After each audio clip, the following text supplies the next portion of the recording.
नमस्कार।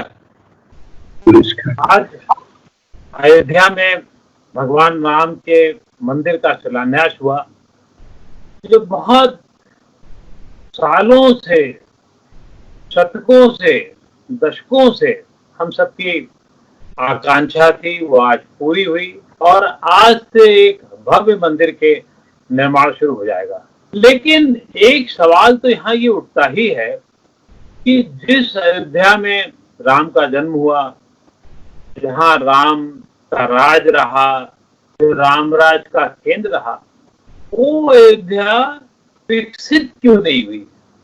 वो अयोध्या बिल्कुल किनारे क्यों पड़ी रही? और जहाँ जिस केंद्र में भगवान राम हो, वहां बिल्कुल सूनापन क्यों रहा? क्या कोई और बात है?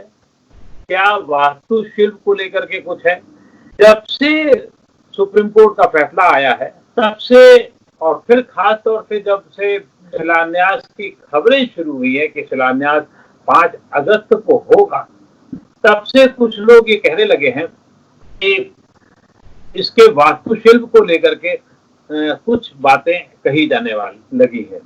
तो आज इन सब बातों को हम लोग समझने के लिए बातचीत करेंगे और इस मामले पर बातचीत करने के लिए हमारे साथ इलाहाबाद से पंडित राम नरेश त्रिपाठी जी जुड़ रहे हैं, जो धर्मशास्त्री ही नहीं है, बहुत ही प्रसिद्ध धर्मशास्त्री हैं, वास्तुविज्ञ हैं, ज्योतिषाचार्य हैं और तो और पत्रकार भी रहे हैं। तो बहुत बहुत स्वागत है रामनेश त्रिपाठी जी आपका नवोदय टाइम्स पंजाब केसरी में बातचीत करने के लिए। आपने हमें समय दिया, इसके लिए हम आपका आभार व्यक्त करते हैं। तो धन्यवाद आपको जी। ये बताइए कि ये क्या बात है, ये इसके वास्तुशिल्प को लेकर के से ज्यादा मैं ये सवाल उठाना चाहता हूँ, जिस जगह पर भगवान राम का वास रहा हो, भगवान राम का जहां तक राज रहा हो, रामराज की परिकल्पना रही हो, वो इतनी सूनी सूनी से अब तक क्यों रही है? भविष्य में क्या होगी ये तो वक्त बताएगा, लेकिन वो इतनी सूनी सूनी क्यों रही है?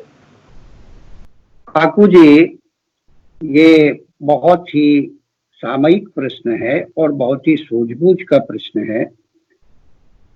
सारे लोग अयोध्या के प्रति चिंतित रहे हैं और पहले तो मैं आपको ये बता दूं कि नाना भांति राम अवतारा, रामायण सतकोटि अपारा। राम की चर्चा करते हैं लोग, लेकिन नाना भांति राम का समय समय पर अवतार होता रहा है। अयोध्या में भी राम का अवतार हुआ। और अगर हम ये कहें कि ये एक तरह से जो मनु है, मनवंतर व्यवस्था थी और मनु जो वैवस्वत मनु थे, उसका केंद्र बिंदु अगर हम कहें तो प्रयाग ही था, क्योंकि प्रयाग में ही वैवस्वत मनु ने यज्ञ किया था और यहाँ उनके एक पुत्री का जन्म हुआ, सुद्युम्न का जन्म हुआ, फिर वो पुत्री में कन्वर्ट हुई और फिर उसी से इक्ष्वाक वंश चला और इक्ष्वाक वंश अयोध्या गया और इक्ष्वाक उनके बेटे को राज्य मिला अयोध्या का। तो दोनों सूर्य वंश और चंद्र वंश के उदय की शुरुआत इस प्रयाग की धरती प्रतिष्ठानपुर से होती है। बात यह है कि मैं भी कभी कभी ये सोचता हूं कि ऐसा क्यों हुआ। आप वो देखिए कि साक्षात मनुना निर्मिता स्वयं, जिस अयोध्या को मनु ने स्वयं निर्मित कराया और विश्वकर्मा जो वास्तुशास्त्र के जो सुप्रसिद्ध शिल्पी कहेंगे या साक्षात जो है वो देवत स्वरूप है, तो उन्होंने उसका निर्माण किया और निर्माण किया तो उसका थोड़ा सा एक विहंगम इतिहास में आपके सामने रखना चाहता हूं। देखिए कि सगर हुए उसी वंश में। सगर का क्या हुआ कि सगर के पुत्र नष्ट हो गए और उनका उद्धार करने के लिए उसी वंश में, उसी इक्ष्वाक वंश में भगीरथ है। तो भगीरथ ने जो है वो गंगा को लाया। जब गंगा को पृथ्वी पर लाए तो उन्होंने सगर के पुत्रों का उद्धार कराया। फिर इसी तरह से अगर आप देखें तो हरिश्चंद्र को जानते हैं आप, हरिश्चंद्र के सामने कितने संकट आए। ठीक है, धर्म की परीक्षा हुई, सत्य की परीक्षा हुई, सारी चीजें हुई, लेकिन संकट तो है। फिर आप देखिए दिलीप, उसी वंश के, तो दिलीप के पुत्र ही नहीं है, संतान ही नहीं थी, तो उन्हें नंदिनी की सेवा करनी पड़ी और नंदिनी की सेवा से उनको पुत्र की प्राप्ति हुई, रघु का जन्म हुआ। और रघु इतने पराक्रमी हुए कि रघुवंश, उनके नाम से रघुवंश की परंपरा चली और वो जो इक्ष्वाक वंश था वो रघुवंश में परिवर्तित हो गया। फिर आप देखिए रघु से अज हुए, और मैं ये बता दूं कि 61वीं पीढ़ी में राम का जन्म हुआ है। जो इक्ष्वाक वंश की पीढ़ियां हैं उनमें से 61वीं में, कुछ लोग जो है वो 65 मानते हैं, लेकिन 61 पीढ़ी में राम का जन्म हुआ है। तो रघु के अज हुए, अज की पत्नी बैठी हुई है, ऊपर से ऋषियों की माला गिरती है और माला गिरते ही उनके प्राणांत हो जाते हैं। वो दुखी हुआ, परिवार दुखी हुआ। आज से दशरथ हुए, दशरथ के आप देखते हैं जब इंद्र की सभा में जाते थे तो इंद्र अरध सिंहासन आसन देही, आधा सिंहासन छोड़ देता था इंद्र और उनको आसन दे देता था। लेकिन जब वो चले आते थे तो उस आसन को धुलवाता था, वो कहता था ये तो निपुत्री है, निसंतान है। तो ऐसा कह करके उनको अपमानित होना पड़ता था। उन्होंने यज्ञ कहाँ कराया? श्रृंगी ऋषि, आप जानते हैं श्रृंगी ऋषि का आश्रम हमारे श्रृंगबेरपुर में है और शांता उनकी पत्नी थी। तो श्रृंगी ऋषि ने उत्कृष्ट यज्ञ कराया और राम का जन्म हुआ। राम के जन्म के बाद अगर आप देखिए तो जो खेलने पढ़ने जरा सा भी एक प्रारंभिक शिक्षा दीक्षा प्राप्त की थी वशिष्ठ के सानिध्य में रह करके, तो विश्वामित्र पढ़े। ठीक है, हम ये मान्यता मानते हैं कि वो निशाचरों का राज नाश करना था और उनको ये करना था सारी चीजें, लेकिन मैं अयोध्या की कहानी आपको बता रहा हूँ कि राम चले गए तो दशरथ के ऊपर क्या बीता, उसको आप रामचरितमानस देखें या वाल्मीकि रामायण देखें, वो सब में आपको मिलेगा कि कितने व्याकुल है कि चौथे पन पायो सुत चारी, ये चौथे पन में मुझे ये पुत्र प्राप्त हुए और मुनिवर वचन न कहो विचारी। और आपने ये विचार करके वचन नहीं मांगा है कि राम और इनको हमें दे दीजिए लक्ष्मण को। तो ले गए वो वन में, उन्होंने जो भी किया, ताड़का को मारा, राक्षसों का वध किया, यज्ञ की पूर्णाहुति कराया ऋषियों के, और फिर चले गए धनुष तोड़ा। धनुष तोड़ने के बाद विवाह करके आए और जब ये हुआ कि इनको राज्य दिया जाएगा, श्रवण समीप भय सित केशा मनहु जरठपन असुपदेशा, ऐसा बुढ़ापा संदेश दे रहा है कि अब सफेद बाल हो गए हैं और मुझे राम को राज्य सौंप देना चाहिए, ऐसा मन में आया और उन्होंने राज तिलक रख दिया। तो क्या हुआ, राज तिलक रखा नहीं तो कैकेयी को पता चला और मंथरा, ठीक है देवताओं की प्रेरणा थी, सब कुछ था, सारी चीज थी, लेकिन और वो कुछ और काम करना चाहते थे, ऐसा मान्यता है। उसका जो भाष्य है वो यही है कि राम का अवतार ही इसीलिए हुआ था, लेकिन उनको वनवास जाना था। तो एक लौकिक और एक अलौकिक, एक भौतिक जगत में और एक आध्यात्मिक जगत में, दोनों की परिभाषा को आप अलग अलग देखें। तो राम वनवास चले गए, 14 वर्ष राम वनवासी, 14 वर्ष के लिए राम चले गए। तापस वेश विशेष उदासी, 14 वर्ष राम वनवासी। वो बलकल वस्त्र धारण करके जंगल चले गए। अब दशरथ का क्या हुआ कि वो राम के वियोग में उनकी मृत्यु हो गई और सारी जो उनकी माताएं थी वो विधवा हो गई, वैधव्य कर ली। और यहाँ से गए तो राम जंगल में भटकते रहे, वन वन भटकते रहे 14 वर्ष तक। तो वशिष्ठ ने भी लिखा है, वशिष्ठ ने कहा कि मुनि वशिष्ठ ते पंडित ज्ञानी, शोध के लगन धरी, सीता हरण मरण दशरथ को वन में विपत पड़ी। वशिष्ठ के बारे में कहा गया उनसे बड़ा ज्ञानी कोई नहीं था, लेकिन उन्होंने बहुत शोध के लगन धरी, बहुत शोध करके उनके विवाह की लग्न और राम जो उसकी राज्यारोहण की, अभिषेक की तिथि निश्चित किया था। लेकिन सीता हरण मरण दशरथ को, वन में विपत्ति पड़ी उनको। ये सारे के सारे तो कभी कभी जो विस्तृत जो विपरीत परिस्थितियां होती हैं, वो उनका बड़ा विस्तार है हमारे धर्मशास्त्र का। हमारे पंडित लोग, जो विद्वान लोग हैं, वो केवल एक पक्ष देखते हैं, उसके मुहूर्त पक्ष को देखते हैं, लेकिन उसके वास्तु पक्ष को भी देखना चाहिए हमको।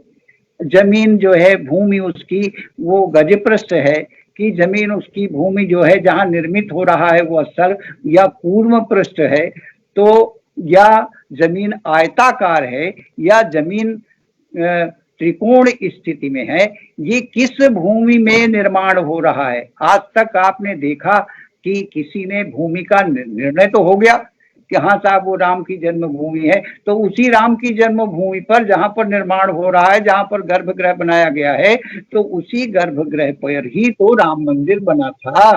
विक्रमादित्य ने उसमें जो भी निर्माण कार्य कराया और उसके बहुत ही सुंदर ढंग से उस ढंग से बनाया गया था, लेकिन उसकी क्या स्थिति हुई, मध्यकाल में आकर के उसको बाबरी मस्जिद में तब्दील कर दिया गया, बाबरी मस्जिद में उसको बदल दिया गया। तो वही स्थान तो था। आज जिस स्थान पर वो मंदिर का निर्माण हो रहा है वो कोई दूसरा स्थान तो नहीं था, वो गर्भगृह वही था। तो कहीं से आपको ये सुनने को मिला या किसी ज्योतिषी ने, किसी वास्तुशास्त्री ने, मैंने देखा है गणेश्वर शास्त्री जी ने ये कहा कि वृक्ष के नवांश में 22 सेकंड की मुहूर्त है और अभिजित सर्वमान्य है। सारे ज्योतिर्विद कहते हैं कि अभिजित सर्वमान्य है, गोधूली सर्वमान्य है। ठीक है, ये बहुत पहले से है और हमारे यहाँ भी है, आपत्ति काले मर्यादा नास्ति, आपत्ति है तो मर्यादा नहीं है।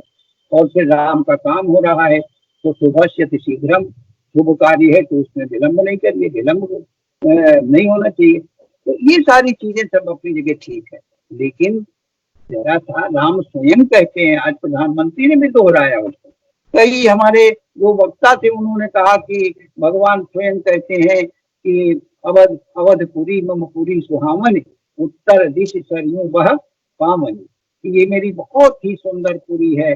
और वाल्मीकि ने भी कहा इक्ष्वाक वंश प्रभो रामो नाम जनई सुतः, ये इक्ष्वाक वंश में राम सबसे बड़े जो अग्रणी और मर्यादा पुरुषोत्तम राम है। तुलसी ने तो बहुत कुछ गाया है, उसको अनेक प्रकार से गाया है कि राम के बिना कुछ है ही नहीं है। अंत में उन्होंने कह दिया सिया राम में सब जग जारी, सारा विश्व जो है वो सिया राम में है और राम के अलावा कुछ भी नहीं है। तो जो ये हमारे यहाँ धर्मशास्त्रों में शैव दर्शन है, जो आपने कहा वैष्णव है, शैव है, ये सारे के सारे संप्रदायों को एक मान करके चलते रहे। तो निर्माण कार्य, किसी भी चीज का निर्माण कार्य के पीछे हमको क्या है, हम शंकराचार्य ने क्या भेजा है कि वो सर्प भेजा है, कच्छप भेजा है, और ये बहुत सारी चीजें जो पंचरत्नी होती है, वो पंचरत्नी में वो सब आता है। कच्छप आता है, चांदी का सांप रखते हैं, किसी सोने का रख दिया, चांदी का, सोने का, कच्छप है, सर्प है, ये सब शेषनाग है। तो ये सारा इसलिए रखते हैं कि उसके नींव का या जो उसके अंदर जो प्रभाव है वो अस्थायी रहे। स्थिर लग्न भी इसीलिए ली जाती है कि स्थिर लग्न में अगर कोई कार्य होगा तो वो शुभ कार्य होगा। लेकिन मैं बात कर रहा था कि क्या कभी वास्तु पर किसी ने सोचा कि वास्तु के बारे में क्यों इतने संकट आए? तो हमको इस मंदिर निर्माण के पहले वास्तु पर भी विचार करना चाहिए। एक चीज ये बताइए आप, मतलब भगवान राम का मंदिर बन रहा है, विष्णु के रूप हैं, अभिजीत मुहूर्त में हो रहा है, तब भी ये देखा जाएगा कि भूमि जो है वो आयताकार है कि नहीं है, त्रिकोण तो नहीं है, जो आमतौर पे हम लोग अपने भवनों के लिए देखते हैं, वो उस तरीके की बातें की जाएंगी। अभी भी वो लगता है या अभी भी कोई संशय है?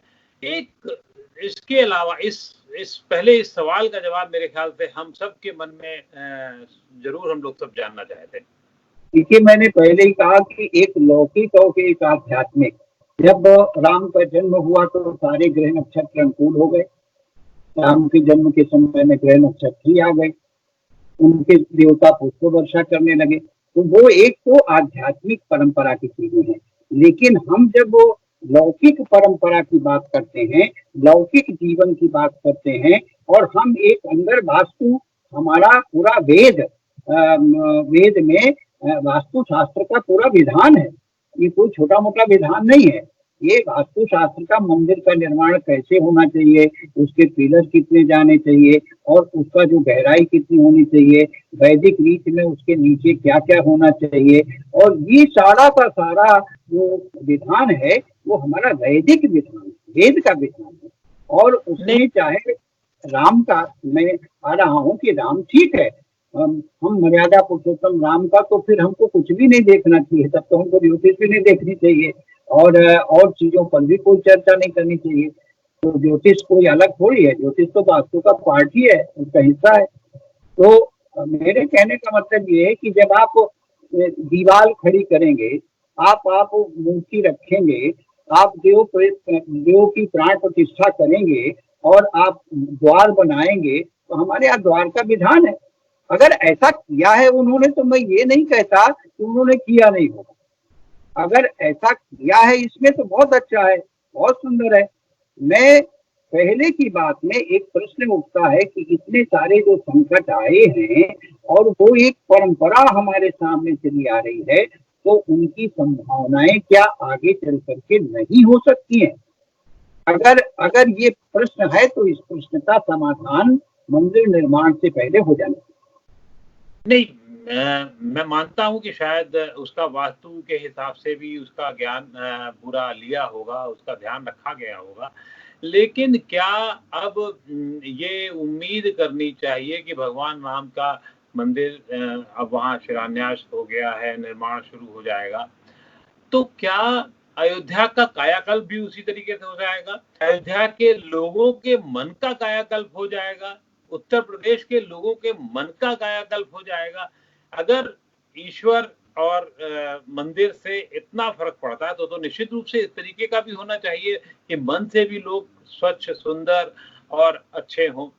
दूसरी एक बात और भी उठती है, क्योंकि वास्तुशिल्प जो है वो बहुत कुछ कहता है। अगर तिरुपति का जैसे हम लें, तिरुपति का वास्तुशिल्प जिस तरीके से भी रहा हो, जैसा भी हो, लेकिन वो कितना वहां आसपास के क्षेत्र को पूरा उसने पूरा पल्लवित कर, पुष्पित पल्लवित कर रखा है। तो क्या संभावना ये यहाँ पे भी आप ऐसे ही देखते हैं? दो सवाल है, दोनों साथ।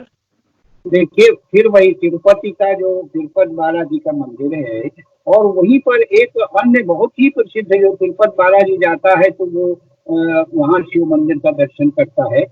तो अन्य शिव मंदिर उतने अच्छे जो जैसे तिरुपति बालाजी की तुलना में बहुत अच्छा प्रभाव नहीं दे रहे हैं, लेकिन तिरुपति बालाजी प्रभावकारी है और लोकप्रिय है, विश्व में प्रसिद्ध है, और सारा विश्व उनके दर्शन के लिए जाता है। तो वहां पर क्या होता है, जरा मंदिरों का विधान आपको मैं एक संकेत दे रहा हूँ कि मंदिर कोई ऐसी चीज नहीं है।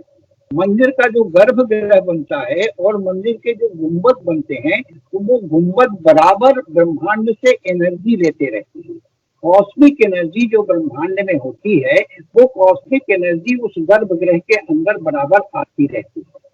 हमको ये देखना है, जो वास्तु का विधान या वास्तुशिल्प की बात आती है, कि ब्रह्मांड से वो मंदिर कितनी कॉस्मिक एनर्जी को जनरेट कर रहा है, और ये जितनी वो गर्भगृह में एनर्जी होगी उतना अधिक ही वो प्रभावकारी होगी। इसलिए मैं कह रहा था कि राम मंदिर में ठीक है, पहले कुछ कम गुंबद बन रहे थे, शिखर बन रहे थे, अब 6 शिखर बन रहे हैं, और बहुत सारी चीजों का परिवर्तन किया गया है। उन सारी चीजों से मैं सहमत हूँ, लेकिन उसमें इतना प्रभाव ऐसा कि ब्रह्मांड की एनर्जी को आप जितने प्रसिद्ध मंदिरों को देखेंगे, उनमें जब वैज्ञानिक तथ्यों के आधार पर उनका अनुशीलन करेंगे, तो मंदिर का निर्माण हमारे यहाँ कोई ऐसी चीज नहीं है कि जो उतना, तो घर में भी आपको छोटी मोटी एनर्जी मिलती है कि सूर्य पूरब से उदय होता है तो आपके घर में इतनी एनर्जी देता है और आप अच्छी तरह से सुखी जीवन व्यतीत कर सकते हैं। फिर आपके घर में दोष है तो आपके बहुत सारे संकट की चीजें आपके सामने आती हैं। तो लेकिन मंदिर ऐसा है जो जो राष्ट्र के लिए समर्पित है, सारे विश्व के लिए समर्पित है, तो आकर्षण चीज एक और होती है, और उसका जो वैभव है उसमें जो कॉस्मिक एनर्जी को ब्रह्मांड से जनरेट करने की क्षमता है वो अलग। यही चीज मूर्तियों में भी होती है। देखिए, मूर्तियों की जब प्राण प्रतिष्ठा होती है और मूर्तियों का जो आकर्षण होता है वो आपको स्वतः आकर्षित करता है। आपके अंदर क्या होती है, जो निगेटिव एनर्जी होती है वो पॉजिटिव में कन्वर्ट हो जाती है। यही उसकी विशेषता है। ये ऑटोमेटिक जो है, यहाँ कोई हॉस्पिटल नहीं है, ये जो हॉस्पिटल में जाकर के दवा दे दिया और दवा देकर के उसकी एनर्जी को बढ़ा दिया, ये तो ऑटोमेटिक है। मैं आपको बताता हूँ, आप बहुत गुस्से में है, क्रोध में है, और आप मंदिर के सामने जाते हैं, मूर्ति के सामने जाते हैं, तो आप तुरंत हाथ जोड़ लेते हैं। तो क्या आपको मंदिर की मूर्ति थोड़ी कहती है कि मेरा हाथ जोड़ लो? लेकिन आपके अंदर जो निगेटिव एनर्जी थी वो पॉजिटिव में कन्वर्ट हो गई, और आपको श्रद्धा का भाव पैदा हुआ, और श्रद्धा के भाव से आपके मन में वहां पे चरण बंदन करने की, साष्टांग दंडवत करने की, प्रणाम करने का भाव पैदा हो गया, और आपको ये अनुभव हुआ कि हमारे अंदर से निगेटिव एनर्जी चली गई और आप प्रसन्नता का एहसास करने लगे। तो मेरा सिर्फ ये है कि ये मंदिर निर्माण अगर इस तरीके से इन सारी चीजों को ध्यान में रखा तो निश्चय ही, क्योंकि अयोध्या तो सप्तपुरियों में से है और पूरे विश्व का आकर्षण है, और राम संपूर्ण विश्व में है। कहीं कोई ऐसा नहीं है जहाँ पर नाना रूपों में राम की चर्चा होती है, नाना प्रकार की रामायणें हैं, लोग आना चाहते हैं। तो यहाँ पर निश्चय ही तिरुपति बालाजी का से कहीं अधिक भी उत्सव हो सकता है, अधिक भी लोग आ सकते हैं, अधिक आकर्षण का केंद्र बन सकता है। हाँ, ये है कि अलग अलग श्रद्धा की बात होती है। जो हमारा उत्तर प्रदेश है, उत्तर प्रदेश में अयोध्या के प्रति अभी भी भाव है, जहाँ संत हैं, प्रयाग के प्रति, गंगा संगम के प्रति लोगों का भाव है, मथुरा काशी के प्रति है, काशी विश्वनाथ के प्रति है। ये सारे के सारे जो तीर्थ स्थल है हमारे, ये आस्था के केंद्र हैं। इसलिए ये तो मैं कहूँगा कि ये भविष्य में अगर चीजों को लेकर के और ये कितना इसका विस्तार हुआ है तो श्रद्धा भी पैदा होगी और भाव भी पैदा होगा, लोग आएंगे भी, और ये तिरुपति बालाजी से कहीं अधिक यहाँ पर सफल हो सकता है। अंतिम सवाल ये है कि क्या अब मंदिर निर्माण शुरू हो चुका है, वास्तुशिल्प के हिसाब से काम हुआ ही होगा, अब ये मान के चल रहे हैं, तो अब आप किस रूप में और क्या देखते हैं पूरे प्रदेश का भविष्य, देश का भविष्य, अगर आप उससे जोड़ना चाहें तो? देखिए, ये बात तो सच है, ये राम का जो चिंतन है, राम का स्वरूप है, जो आध्यात्मिक चिंतन है राम को लेकर के, और वो विश्वव्यापी है, और विश्वव्यापी है, विश्व के क्षितिज पर राम है। तो जो राष्ट्र की धरोहर है, राष्ट्र की धरोहर के रूप में ये एक नया चिंतन और नया मार्ग प्रशस्त करे। उत्तर प्रदेश में आप देखते हैं, उत्तराखंड के जाने के बाद में हमारे पास में कितने स्थान बचे हैं जो पर्यटन की दृष्टि से या आस्था की दृष्टि से आस्था के केंद्र है। आप अयोध्या है, प्रयाग है, चित्रकूट है, काशी है और मथुरा, ये कुछ इन्हें गिने स्थान बचे हैं। आपको उत्तराखंड बद्रीनाथ, केदारनाथ, यमुनोत्री, गंगोत्री, वो तो उत्तराखंड में।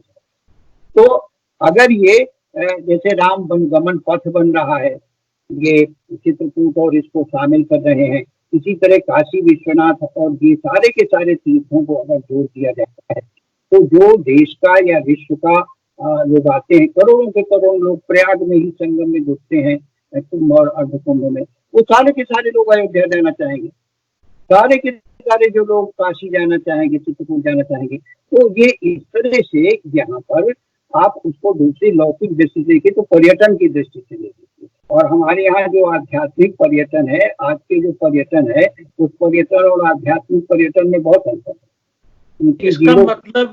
इसका मतलब ये हुआ कि यहाँ निर्माण होने से एक नए सर्किट का भी निर्माण होगा और निश्चित रूप से उसका लाभ जो है वो पूरे प्रदेश को और देश को होने जा रहा है।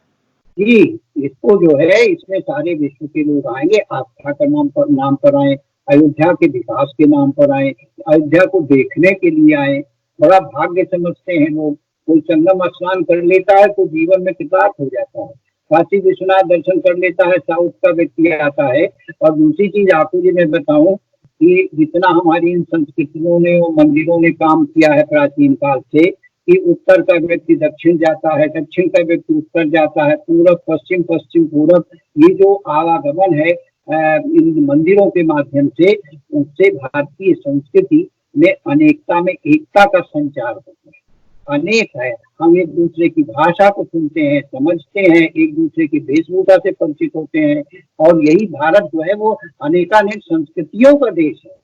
ये अनेक प्रकार की रंग बिरंगी छटा जो देखने को मिलती है, आपको इन मंदिरों में जाकर के देखिए, आपको संपूर्ण देश और विश्व का व्यक्ति मिल जाएगा। तो यही भारत की संस्कृति रहेगी, अगर रही है।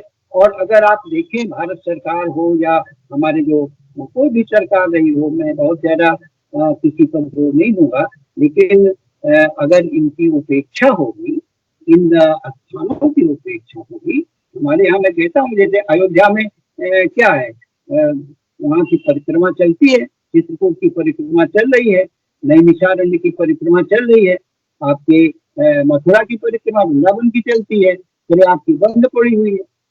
तो अब ये जो परिक्रमा पथ है, जब इसमें लाखों लाखों लोग आएंगे, परिक्रमा के लिए आएंगे तीर्थाटन में, तो उसको क्या होगा? वो जो पैसा खर्च करेंगे वो कहाँ जाएगा? उत्तर प्रदेश में तो जाएगा। और जब उत्तर प्रदेश में जाएगा तो उत्तर प्रदेश की आर्थिक स्थिति में सुधार। तो अगर ये गवर्नमेंट इस तरह से ये ध्यान दे कि इन मंदिरों में, जैसे अयोध्या है, तमाम ऐसे मंदिर पड़े हुए हैं जो उपेक्षित पड़े हुए हैं, और ऐसी ना जैसे ये नागर शैली में बन रहा है, इसी तरह से कई अनेकानेक शैलियां हैं जो लुप्त हो रही हैं प्राचीन मंदिरों की। वो शिल्पकारी नहीं मिल रही है आपको। अगर इसकी तरफ गवर्नमेंट ध्यान दे तो मेरा विश्वास है कि इनकी अर्थव्यवस्था तो स्वतः ही अपने आप सुधार की ओर अग्रसर हो। चलिए, हम ये उम्मीद करते हैं कि भगवान श्री राम के इस मंदिर के बनने से एक नए परिक्रमा पथ का, एक नए सर्किट का निर्माण होगा और सबके लिए, देश में सभी समाज, सभी धर्मों, सभी के लिए शुभ और कल्याण का मार्ग प्रशस्त होगा। बहुत बहुत आभार आपका।